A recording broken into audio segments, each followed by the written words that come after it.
On ne va pas s'interdire de parler de la guerre aux enfants. Cela ne doit surtout pas devenir un sujet tabou ni un mensonge.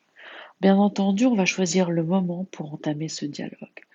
Un moment où l'on se sent calme, c'est-à-dire une fois que le choc de l'annonce de la guerre sera passé.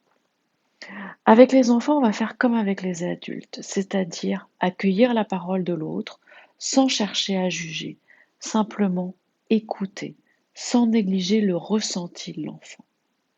On va parler différemment selon les âges et on ne va pas faire abstraction des bébés. On sait bien que les nouveau-nés ressentent l'anxiété de leurs parents ou des adultes autour d'eux.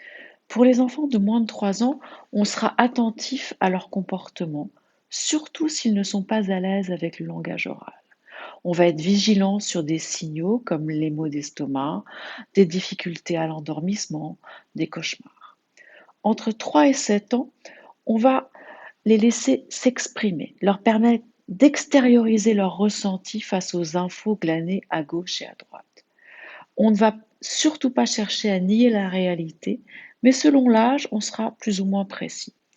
Avec les adolescents, on pourra aller jusqu'à faire un cours de géopolitique.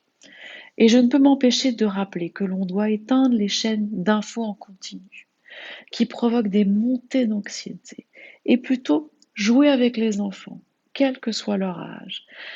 Cela pourra être une activité qui fera baisser l'angoisse des adultes et des enfants.